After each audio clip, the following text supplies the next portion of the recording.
ಕುಡಿಯುವ ನೀರು ಶುದ್ಧೀಕರಣ ಘಟಕದಲ್ಲಿ ನಾಯಿಯ ಶವ ಪತ್ತೆಯಾಗಿದೆ. ಟ್ಯಾಂಕ್ನಲ್ಲಿ ಸತ್ತು ಬಿದ್ದಿರುವ ನಾಯಿ, ಜನ ಕಂಗಾಲಾಗಿದ್ದಾರೆ. ಕುಡಿಯುವ ನೀರು ಶುದ್ಧೀಕರಣ ಘಟಕದಲ್ಲಿ ನಾಯಿಯ ಶವ, ಟ್ಯಾಂಕಲ್ಲಿ ಸತ್ತು ಬಿದ್ದಿರುವ ನಾಯಿ, ಜನ ಕಂಗಾಲಾಗಿದ್ದಾರೆ. ನಾಯಿ ಸತ್ತು ಬಿದ್ದಿದ್ದ ಟ್ಯಾಂಕ್ನ ನೀರನ್ನೇ ಕುಡಿದಿದ್ದಾರೆ ಜನ. ನೋಡಿ, ಆತಂಕಕ್ಕೆ ಈಗ ಜನ ಹೋಗಿರೋದು. 3 ದಿನದಿಂದ ಇದೇ ನೀರನ್ನು ಕುಡಿದಿದ್ದಾರೆ ಗ್ರಾಮಸ್ಥರು. ರಾಯಚೂರು ತಾಲೂಕಿನ ಬಿಚ್ಚಾಲಿ ಗ್ರಾಮದಲ್ಲಿ ನಡೆದಿರುವ ಘಟನೆ. ಇದೇ ನೀರು 17 ಗ್ರಾಮಗಳಿಗೆ ಸರಬರಾಜಾಗುತ್ತೆ. ದೊಡ್ಡ ಟ್ಯಾಂಕಿಗೆ ಇದು ನಾಯಿ ಬಿದ್ದಿರೋದು. ಜನಕ್ಕೆ ಶಾಕ್ ಆಗಿದೆ. ಈ ನೀರು ಕುಡಿದಂತಹ ಜನರಲ್ಲಿ ವಾಂತಿ, ಬೇದಿ, ಉಲ್ಬಣ. ಗ್ರಾಮ ಪಂಚಾಯಿತಿ ಸಿಬ್ಬಂದಿಯ ನಿರ್ಲಕ್ಷ್ಯಕ್ಕೆ ಈಗ ಆ ಭಾಗದ ಜನ ತೀವ್ರ ಆಕ್ರೋಶವನ್ನು ವ್ಯಕ್ತಪಡಿಸಿದ್ದಾರೆ. ನೀರಿನ ಟ್ಯಾಂಕರ್ ಶುದ್ಧೀಕರಿಸುವಂತೆ ಗ್ರಾಮಸ್ಥರು ಆಗ್ರಹಿಸ್ತಾ ಇರೋದು. ಘಟಕ ನಿರ್ವಹಣೆಗೆ ವರ್ಷಕ್ಕೆ ಲಕ್ಷಾಂತರ ರೂಪಾಯಿ ಅನುದಾನ ಬರುತ್ತೆ. ಎಲ್ಲಿ ಹೋಗುತ್ತೆ ಅನುದಾನ? ಆದರೆ ನಿರ್ವಹಣೆ ಮಾತ್ರ ಶೂನ್ಯ. ಇದಕ್ಕೆ ಯಾರು ಹೊಣೆ ಅಂತ ಹೇಳಿ ಜನ ತೀವ್ರ ಆಕ್ರೋಶವನ್ನು ವ್ಯಕ್ತಪಡಿಸ್ತಾ ಇದ್ದಾರೆ. ನೋಡಿ, ಸತ್ತು ಬಿದ್ದಿರುವಂತಹ ನಾಯಿ, ನೀರಿನ ಟ್ಯಾಂಕ್ಗೆ ನಾಯಿ ಸತ್ತು ಬಿದ್ದಿದೆ. 3 ದಿನ ಆಗಿದೆ. ಅದೇ ನೀರು ಸಾಕಷ್ಟು ಗ್ರಾಮಗಳಿಗೆ ಸರಬರಾಜಾಗಿದೆ. ಅದೇ ನೀರನ್ನು ಗ್ರಾಮದ ಜನ ಕೂಡ ಕುಡಿದಿದ್ದಾರೆ. ಆರೋಗ್ಯ ಸಮಸ್ಯೆಗಳು ಕೂಡ ಆಗಿದೆ. ಹೀಗಾಗಿ ಗ್ರಾಮಸ್ಥರು ಈಗ ಹಿಡಿಶಾಪವನ್ನು ಹಾಕ್ತಾ ಇದ್ದಾರೆ. ನೋಡಿ, ಒಂದು ಚೂರೂ ನಿರ್ವಹಣೆ ಇಲ್ಲ, ಪಾಚಿ ಬಿದ್ದಿದೆ. ಆ ನೀರು ಕುಡಿಯೋದಕ್ಕಾದರೂ ಯೋಗ್ಯನಾ? ಸಂಬಂಧಪಟ್ಟಂಥವರು ಏನು ಮಾಡ್ತಾ ಇದ್ದಾರೆ? ಸಂಬಂಧಪಟ್ಟಂಥ ಅಧಿಕಾರಿಗಳು ಏನು ಮಾಡ್ತಾ ಇದ್ದಾರೆ? ಗ್ರಾಮ ಪಂಚಾಯಿತಿ ಸಿಬ್ಬಂದಿ ಏನು ಮಾಡ್ತಾ ಇದ್ದಾರೆ? ಲಕ್ಷಾಂತರ ರೂಪಾಯಿ ಅನುದಾನ ಬಿಡುಗಡೆ ಆಗುತ್ತೆ ಪ್ರತಿ ವರ್ಷ ಕೂಡ ಶುದ್ಧೀಕರಣ ಮಾಡೋದಕ್ಕಂತಾನೇನೆ. ಅವರಿಗೆ ಒಂದಿಷ್ಟು ಸಂಬಳ ಕೂಡ ಕೊಡ್ತಾರೆ. ಎಲ್ಲಿ ನೀರು ಶುದ್ಧೀಕರಣ ಆಗಿದೆ? ಇದು ಹೆಂಗೆ ಕುಡಿಯೋಕೆ ಯೋಗ್ಯವಾದಂತಹ ನೀರು? ನೋಡಿ, ಅಧಿಕಾರಿಗಳೇ ಇದೇನಾ ನಿರ್ವಹಣೆ? ಹೇಗಿದೆ ನೋಡಿ, ಅಧಿಕಾರಿಗಳಿಗೂ ಒಂದ್ಸಲ ನೀರನ್ನ ಕುಡಿಸ್ಬೇಕು. ಕುಡೀರಿ ನೋಡೋಣ ನೀವು ಹೆಂಗೆ ಕುಡಿತೀರಾ ಅಂತ ಹೇಳಿ. ಬರೀ ಟ್ಯಾಂಕಲ್ಲಿ ಬರೀ ಪಾಚಿ, ಗಲೀಜು ತುಂಬಿಕೊಂಡಿದೆ. ಬಟ್ಟೆ ತೊಳೆಯೋಕ್ಕೂ ಅಸಹ್ಯ ಆಗುತ್ತೆ, ಪಾತ್ರೆ ತೊಳೆಯೋಕ್ಕೂ ಆಗಲ್ಲ. ಇನ್ನು ಕುಡಿಯೋಕ್ಕೆ ಹೆಂಗಾಗತ್ತೆ? ಅಧಿಕಾರಿಗಳು ಈ ನೀರು ಕುಡಿತಾರಾ? ಕುಡಿಸ್ಬೇಕು. ಅಧಿಕಾರಿಗಳಿಗೆ ಕರ್ಕೊಂಡು ಹೋಗಿ ಕುಡೀರಿ ನೋಡೋಣ. 17 ಗ್ರಾಮಸ್ಥರು ಕುಡಿತಾರಲ್ಲ, ನೀವು ಕುಡೀರಿ ನೋಡೋಣ ಹೆಂಗೆ ಕುಡಿಯೋದು. ಎಲ್ಲರೂ ಕೂಡ ಮನುಷ್ಯರೇ ಅಲ್ವಾ? ಜನಪ್ರತಿನಿಧಿಗಳೇ ಇದಕ್ಕೆ ಯಾರು ಹೊಣೆ? ಹೇಳೋರು ಕೇಳೋರು ಯಾರು ಇಲ್ವಾ? ಸಂಬಂಧಪಟ್ಟಂತ ಅಧಿಕಾರಿಗಳು ಏನು ಮಾಡ್ತಿದ್ದಾರೆ? ಸಿಬ್ಬಂದಿಗಳೇನು ಮಾಡ್ತಾ ಇದ್ದಾರೆ? ಪುಕ್ಸಟೆ ಸಂಬಳ ಸಿಬ್ಬಂದಿಗಳಿಗೆ. ನೋಡಿ, ಕ್ಲೀನ್ ಮಾಡೋದಕ್ಕೆ ಅಂತಾನೆ ಒಬ್ರು ಇರ್ತಾರೆ, ನೀರು ಬಿಡೋದಕ್ಕೆ ಅಂತಾನೆ ಒಬ್ರು ಇರ್ತಾರೆ. ಅವ್ರಿಗೆ ಗೌರ್ಮೆಂಟಿಂದನೇ ಸಂಬಳ ಹೋಗೋದು. ನೀರು ಹೆಂಗಿದೆ ನೋಡಿ, ನಾಯಿ ಸತ್ತು ಬಿದ್ದಿದೆ. ನಾಯಿ ಸತ್ತು ಬಿದ್ದಿದೆ. ಅದ್ರ ಜೊತೆಗೆ ನೀರು ನೋಡಿ ಎಷ್ಟು ಪಾಚಿ ಕಟ್ಟಿದೆ, ಗಲೀಜಾಗಿದೆ ಅಂತ ಹೇಳಿ. ಅದೇ ನೀರನ್ನು 17 ಗ್ರಾಮಸ್ಥರು ಕುಡಿತಾ ಇರೋದು. ಎಷ್ಟು ದಿನದಿಂದ ಕುಡಿದಿದ್ದಾರೋ? ಪುಟ್ಟು ಮಕ್ಕಳಲ್ಲಿ ಎಷ್ಟು ಕಾಯಿಲೆಗಳು ಉಲ್ಬಣಿಸಿದ್ಯೋ. ಗ್ರಾಮಸ್ಥರು ಈಗ ಅಧಿಕಾರಿಗಳಿಗೆ ಹಿಡಿಶಾಪ ಹಾಕ್ತಾ ಇದ್ದಾರೆ. ನಾಯಿ ಬಿದ್ದು ಸುಮಾರು ಒಂದು 4-5 ದಿನ ಮೇಲ್ಪಟ್ಟಾಗಿರ್ತದ. ಇದಕ್ಕಿಂತ ಮುಂಚೆನೇ ಬಿದ್ದಿದ್ದು ಒಂದು ನಾಯಿನ ಜನರು ತೆಗೆದಾಕ್ಯಾರ. ಆದರೂ ಕೂಡ ನಾಯಿ ಬಿದ್ದಿದ್ದದನ್ನು ಕಂಡು ಕಾಣದಂತೆ ಆಗಿರತಕ್ಕಂಥ ಅಧಿಕಾರಿಗಳು ಮತ್ತು ಜನಪ್ರತಿನಿಧಿಗಳು ಜನರ ಜೀವದ ಜೊತೆ ಚೆಲ್ಲಾಟ ಆಡಕತ್ತಾರಲ್ಲ. ಇದು ಒಂದು ಸತಿಯಲ್ಲಿ ಆಗಿರೋದು. 2022ರಾಗೂ ಆಗ್ಯದ, 2023ರಾಗೂ ಆಗ್ಯದ.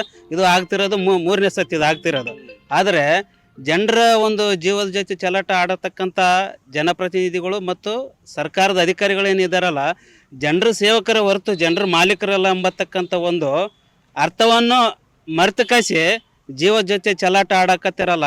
ಇದು ಭಾಳ ಆಕ್ರೋಶವಾಗಿರತಕ್ಕಂಥ ವಿಷಯ ಸರ್. ಇದು ಸುಮಾರು ಅಂತಂದರೆ 17 ಗ್ರಾಮಗಳಿಗೆ ನೀರು ಸರಬರಾಜು ಆಗ್ತದ. ಜೊತೆಗೆ ಅದರಲ್ಲಿ ಏನಾಗ್ಯದ ಅಂತಂದರೆ ಪ್ರತಿ ವಾರಕ್ಕೆ ಒಂದು ನೀಟಾಗಿ ಮಾಡ್ಬೇಕಾಗತ್ತೆ, ಕ್ಲೀನ್ ಮಾಡ್ಬೇಕಾಗ್ಯದ. ಕ್ಲೀನ್ ಮಾಡ್ತಿಲ್ಲ, ಮತ್ತು ಬ್ಲೀಚಿಂಗ್ ಪೌಡ್ರ್ ಆಗ್ತಾಯಿಲ್ಲ, ಮತ್ತು ಆಲಮೂನು ಆಗ್ತಾಯಿಲ್ಲ. ಅಲ್ಲಿ ಇರತಕ್ಕಂಥ ಸಿಬ್ಬಂದಿ ವರ್ಗದವರು ಕಂಡು ಕಾಣದಂತೆ ಯಾವಾಗ ಬರ್ತಾರೋ ಯಾವಾಗ ಹೋಗ್ತಾರೋ ಅದಂತೂ ತಿಳಿಯಾರ್ದಂಥ ಒಂದು ಪ್ರಶ್ನೆ ಆಗಿಬಿಟ್ಟದ ಸರ್. ಇದು ನಾಯಿ ಬಿದ್ದು ಸುಮಾರು ಒಂದು 4-5 ದಿನ ಮೇಲ್ಪಟ್ಟಾಗಿರ್ತದ. ಇದಕ್ಕಿಂತ ಮುಂಚೆನೇ ಬಿದ್ದಿದ್ದು ಒಂದು ನಾಯಿನ ಜನರು ತೆಗೆದಾಕ್ಯಾರ. ಆದರೂ ಕೂಡ ನಾಯಿ ಬಿದ್ದಿದ್ದದನ್ನು ಕಂಡು ಕಾಣದಂತೆ ಆಗಿರತಕ್ಕಂಥ ಅಧಿಕಾರಿಗಳು ಮತ್ತು ಜನಪ್ರತಿನಿಧಿಗಳು ಜನರ ಜೀವದ ಜೊತೆ ಚೆಲ್ಲಾಟ ಆಡಕತ್ತಾರಲ್ಲ. ಇದು ಒಂದು ಸತಿಯಲ್ಲಿ ಆಗಿರೋದು. 2022ರಾಗೂ ಆಗ್ಯದ, 2023ರಾಗೂ. ಈ ಬಗ್ಗೆ ಮತ್ತಷ್ಟು ಮಾಹಿತಿ ಕೊಡ್ತಾರೆ ನಮ್ಮ ಪ್ರತಿನಿಧಿ ನೀಲಕಂಠ ಸ್ವಾಮಿ. ಏನು ನೀಲಕಂಠ ಸ್ವಾಮಿ, ಇದು ಟ್ಯಾಂಕ್ ಕತೆ, ಅದು ಹೆಂಗೆ ಕುಡಿಯೋದು? ಕುಡಿಯೋಕ್ಕಲ್ಲ, ಬಟ್ಟೆ ತೊಳೆಯೋಕ್ಕೂ ಪಾತ್ರೆ ತೊಳೆಯೋಕ್ಕೂ ಕೂಡ ಅಸಹ್ಯ ಆಗುತ್ತೆ ಆ ನೀರು ನೋಡಿದ್ರೆ.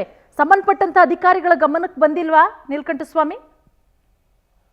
ಪೂರ್ಣಿಮಾ ಹೇಳ್ಬೇಕು ಅಂತಂದ್ರೆ ರಾಯಚೂರು ತಾಲೂಕಿನ ಏನು ಗ್ರಾಮಾಂತರ ಕ್ಷೇತ್ರದಲ್ಲಿ ಬರ್ತಕ್ಕಂತ ಒಂದು ಎಲೆವಿಚಲಿ ಗ್ರಾಮದಲ್ಲಿ ಇರ್ತಕ್ಕಂತ ಏನು ಕುಡಿಯುವ ನೀರಿನ ಘಟಕ ಇದು. ಈ ಒಂದು ಘಟಕ ಏನಿದೆ 4 ಗ್ರಾಮ ಪಂಚಾಯತಿಗಳಿಗೆ ವ್ಯಾಪ್ತಿಯಲ್ಲಿ ಬರುವಂತಹ 17 ಗ್ರಾಮಗಳಿಗೆ ಏನು ಸಂಬಂಧಪಟ್ಟಿರ್ತಕ್ಕಂತ ಒಂದು ಇದು ಶುದ್ಧ ಕುಡಿಯುವ ನೀರಿನ ಘಟಕ. ಇಲ್ಲಿ ನೀರನ್ನ ಶುದ್ಧೀಕರಣ ಮಾಡ್ಬೇಕು. ಆದ್ರೆ ಇಲ್ಲಿರ್ತಕ್ಕಂಥ ಪರಿಸ್ಥಿತಿ ನೋಡ್ಬಿಟ್ರೆ ನೀವು ಪೂರ್ಣಿಮಾ ಹೇಳ್ಬೇಕು ಅಂತಂದ್ರೆ ಈಗಾಗ್ಲೇ ಗ್ರಾಮಸ್ಥರು ಕೂಡ ಸಾಕಷ್ಟು ರೀತಿಯಲ್ಲಿ ದೂರು ನೀಡಿರ್ತಕ್ಕಂಥದ್ದು.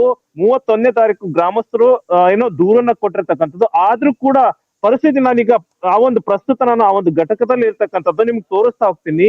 4 ದಿನ ಕಳೆದ್ರು ಕೂಡ ಅಧಿಕಾರಿಗಳು ಯಾಕೆ ಬರ್ತಾ ಇಲ್ಲ, ಗ್ರಾಮಸ್ಥರು ದೂರು ಕೊಟ್ರು ಕೂಡ ಯಾಕೆ ಬರ್ತಲ್ಲ ಏನೋ ಇದು ನಾವು ಈಗ ಪ್ರಸ್ತುತವಾಗಿ ಕೂಡ ಇಲ್ಲಿ ಗ್ರಾಮಸ್ಥರು ದೂರು ಕೊಟ್ಟ ನಂತರ ಗ್ರಾಮಸ್ಥರೇ ಈ ಒಂದು ಘಟಕದಲ್ಲಿ ಬಿದ್ದಿರ್ತಕ್ಕಂಥ ನಾಯಿಯನ್ನ ಎತ್ತು ಹಾಕುವಂತ ಪರಿಸ್ಥಿತಿ. ಆದ್ರೂ ಕೂಡ ಇಲ್ಲಿ ಕಳೆದ 3 ದಿನಗಳಿಂದ ಈ ಒಂದು ನೀರು ಹೋಗ್ತಾ ಇದ್ರು ಕೂಡ ಇಲ್ಲಿ ಅಧಿಕಾರಿಗಳು ಯಾರು ಕೂಡ ಇಲ್ಲಿ ಬರೋಕ್ ಆಗ್ತಾ ಇಲ್ಲ. ಯಾಕೆ ಆಗ್ತಾ ಇಲ್ಲ, ಇಷ್ಟು ನಿರ್ಲಕ್ಷ್ಯ ಯಾಕೆ? 17 ಗ್ರಾಮಗಳು ಸೇರ್ಕೊಂಡು ಒಟ್ಟಾರೆಯಾಗಿ ನೋಡಿದಾಗ ಸುಮಾರು 30,000ಕ್ಕೂ ಹೆಚ್ಚು ಜನಸಂಖ್ಯೆ 4 ಗ್ರಾಮ ಪಂಚಾಯತಿಲಿ ವ್ಯಾಪ್ತಿಯಲ್ಲಿ ಒಳಪಡುವಂತಹ 17 ಗ್ರಾಮದ ಗ್ರಾಮಸ್ಥರು ನೀರು ಕುಡಿತಾ ಇದಾರೆ. ಅಂತ ಒಂದು ಗ್ರಾಮಕ್ಕೆ ನೀವು ಪಾಚಿಗಟ್ಟಿರ್ತಕ್ಕಂಥದ್ದು ನೋಡ್ಬೋದು.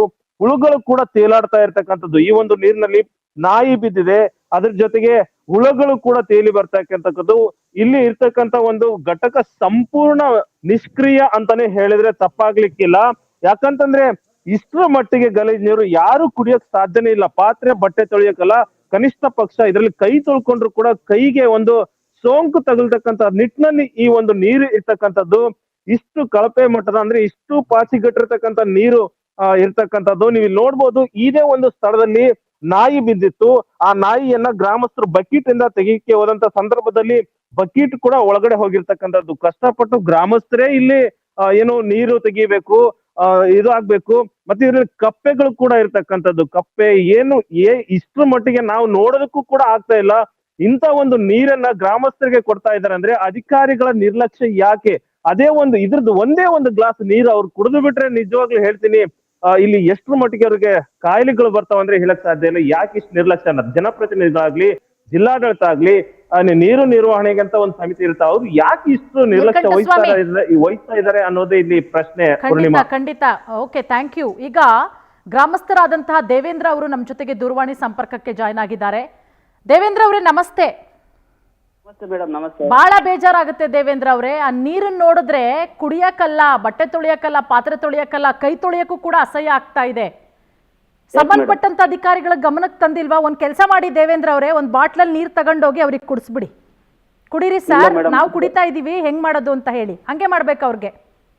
ಮೇಡಮ್ ಇದು ಪದೇ ಪದೇ ಇದು 3ನೇ ಸೆಟ್ ಆಗ್ತಿರೋದು. 22ರಲ್ಲಿ ಆಗ್ಯದ, 23ರಲ್ಲಿ ಆಗ್ಯದ, ಇದು 24ನೇ ಸೆಟ್, ಇದು 3ನೇ ಸೆಟ್ ಆಗ್ತಿದಲ್ಲ ಮೇಡಮ್. ಇದು ನಮ್ಗ ಸುಮ್ಮನೆ ನೋಡ್ತಿದ್ರೆ ನಮಗ ಒಂಥರ ಮೈ ಜುಮ್ ಅನ್ಸಿದೆ ಮೇಡಮ್. ಹೌದು ಹೌದು. ಆದ್ರೆ ಅದನ್ನ ಆ ನೀರ್ ಕುಡಿಬೇಕಾದ್ರೆ ಆಗ ಇವ್ರಿಗೆ ಕುಡಿಸ್ಬೇಕು ಮೇಡಮ್ ಫಸ್ಟ್, ಜನಪ್ರತಿನಿಧಿಗಳಿಗೆ ಮತ್ತೆ ಸರ್ಕಾರದ ಅಧಿಕಾರಿಗಳಿಗೆ. ನಾವ್ ಹೇಳ್ತಾ ಇರೋದು ಏನ್ ಗೊತ್ತಾ ದೇವೇಂದ್ರ ಅವರೇ, ಈಗ ಅಧಿಕಾರಿಗಳು ಬಂದಿಲ್ಲ ಆಯ್ತಾ, ಗಲೀಜೆಲ್ಲ ತಗ್ಸಿಲ್ಲ, ನೀರ್ ಹಂಗೆ ಇದೆ. ನೀವ್ ಎಷ್ಟು ಬಾರಿ ಮನವಿ ಮಾಡಿದ್ರು ಒಂದ್ ಬಾಟ್ಲಿಗೆ ಹಾಕೊಂಡು ಹೋಗ್ಬಿಟ್ಟು ಕುಡಿಸ್ಬೇಕು. ನೀವು ವಿಡಿಯೋ ಮಾಡ್ಕೊಂಡು ಕಳ್ಸಿ ನಮ್ಗೆ. ಸರಿ ಮೇಡಮ್, ಸರಿ ಮೇಡಮ್, ಹಂಗೆ ಮಾಡಿ. ಇನ್ನೇನ್ ಮಾಡ್ತೀರಾ? ಅವ್ರು ಕುಡಿಬೇಕು, ನಾವ್ ಅದನ್ನೇ ಕುಡಿತಾ ಇದೀವಿ. ನಾಯಿ ಸತ್ತು ಬಿದ್ದಿರೋ ನೀರ್ನೇ ಕುಡ್ದಿದೀವಿ, ಆ ಗಲೀಜ್ ನೀರ್ನೇ ಕುಡಿತಾ ಇದೀವಿ. ಏನ್ ಮಾಡೋದು? ಹೇಳಿ ಹೇಳಿ. ಅಧಿಕಾರಿಗಳು ಮತ್ತು ಜನಪ್ರತಿನಿಧಿಗಳು ಕಣ್ಣೆದ್ದು ಕೂಡಾರಂತ ಆಗ್ಯಾರ ಮೇಡಮ್ ಒಂದು ಜನರ ಸ್ಥಿತಿಯಲ್ಲಿ. ಅಲ್ಲ, ಈಗ ಅಧಿಕಾರಿಗಳ ಗಮನಕ್ಕೆ ತಂದಿದ್ದೀರಾ? ಏನಾದ್ರೂ ಹೇಳಿದಾರಾ? ಯಾವಾಗ ಬರ್ತಾರಂತೆ, ಯಾವಾಗ ಕ್ಲೀನ್ ಆಗತ್ತಂತೆ, ಅದನ್ನಾದ್ರೂ ಹೇಳಿದಾರ ಅವರು? ಮೇಡಮ್ ಅಧಿಕಾರಿಗಳು ಗಮನಕ್ಕೆ ತಂದ್ರೂ ಏನ್ ಮಾಡ್ತಿಲ್ಲ, ಜನಪ್ರತಿನಿಧಿಗಳಿಗೂ ಮತ್ತೆ ಸಂಬಂಧಪಟ್ಟಂತ ಸಿಬ್ಬಂದಿ ವರ್ಗದವ್ರ ಗಮನಕ್ಕೆ ತಂದ್ರೂ ನೋಡಿದ್ರು ನೋಡ್ಲಾರ್ದಂಗ ಇರ್ತಾರ. ಮಾಡ್ತೀವಿ ನೋಡ್ತೀವಿ ಅಂಬತಕ್ಕಂತ ಉಡಾತ ಉತ್ತರ ಕೊಡ್ತಾರೆ ಹೊರತು ಮೇಡಮ್ ಸರಿಯಾದ ಸಮಯಕ್ಕೆ ಒಂದು ನಿರ್ವಹಣೆ ಮಾಡ್ತಿಲ್ಲ ಮೇಡಮ್. ನೋಡೋಣ, ಈಗ ನಾವು ರಿಪೋರ್ಟ್ ಅಲ್ಲಿಂದ ಗ್ರೌಂಡ್ ರಿಪೋರ್ಟ್ ಮಾಡಿದ್ದೀವಿ, ನಮ್ಮ ರಿಪೋರ್ಟ್ರಲ್ಲಿ ಇದ್ದಾರೆ. ಈಗ ನೋಡ್ತಾ ಇದ್ದಂತಹ ಅಧಿಕಾರಿಗಳು ಇಮಿಡಿಯೇಟ್ ಆಗಿ ಸಂಬಂಧಪಟ್ಟಂತಹ ಸಚಿವರು ಯಾರಿದ್ದಾರೆ, ಅಲ್ಲಿ ಅಧಿಕಾರಿಗಳು ಯಾರಿದ್ದಾರೆ, ಇಮಿಡಿಯೇಟ್ ಆಗಿ ಅದನ್ನು ಶುದ್ಧೀಕರಣ ಮಾಡಬೇಕು. ನೋಡೋಣ ಮುಂದಿನ ದಿನಗಳಲ್ಲಿ ಏನು ಮಾಡ್ತಾರೆ ಅಂತ. ನಾಳೆ ಒಳಗಡೆನೆ ಅದು ಶುದ್ಧೀಕರಣ ಆಗಬೇಕು. ಥ್ಯಾಂಕ್ ಯು ದೇವೇಂದ್ರ ಅವರೇ ನಮ್ಮ ಜೊತೆಗೆ ಮಾತನಾಡೋದಕ್ಕಾಗಿ. ನೋಡಿ, ಆ ಭಾಗದ ಗ್ರಾಮಸ್ಥರು ಹೇಳ್ತಾ ಇದ್ದಾರೆ ಬಹಳ ಅಸಹ್ಯ ಆಗತ್ತೆ ಅಂತ. ಅವ್ರು ಹೇಳೋದೇನು ನಾವೇ ನೋಡ್ತಾ ಇದ್ದೀವಿ. ಅದೇನು ಕುಡಿಯೋ ನೀರಿನ ಘಟಕನ ಅಥವಾ ಏನದು, ಯಾವುದೋ ಹಳೆ ಕೆರೆ ಬಾವಿ ಇರುತ್ತಲ್ಲ, ಸೇಮ್ ಅದೇ ರೀತಿಯಾಗಿದೆ. ಇದೇ ನೀರು ಸುಮಾರು 30 ಹಳ್ಳಿಗಳಿಗೆ ಸರಬರಾಜಾಗತ್ತೆ ಅಂತ ಹೇಳಿದ್ರೆ ಎಷ್ಟು ಜನರು ಕುಡ್ದಿಲ್ಲ? ಇನ್ನೇನು ಮಕ್ಕಳುಗಳಿಗೆ ಸಾಂಕ್ರಾಮಿಕ ರೋಗ, ಜನರಿಗೆ ಸಾಂಕ್ರಾಮಿಕ ರೋಗ ಬರದಲ್ಲೇ ಇನ್ನೇನಾಗತ್ತೆ ಈ ನೀರು ಕುಡಿದ್ರೆ? ಅಧಿಕಾರಿಗಳು ಏನ್ ಮಾಡ್ತಾ ಇದ್ದಾರೆ? ಗೊತ್ತಿದ್ದು ಅಥವಾ ಗೊತ್ತಿಲ್ವೇನೋ, ಅಥವಾ ಸರ್ಕಾರದಿಂದ ಬಂದಂತಹ ಅನುದಾನವನ್ನ ತಿಂದು ಮಜಾ ಮಾಡ್ತಿದ್ದಾರೆ ಏನೋ ಗೊತ್ತಿಲ್ಲ.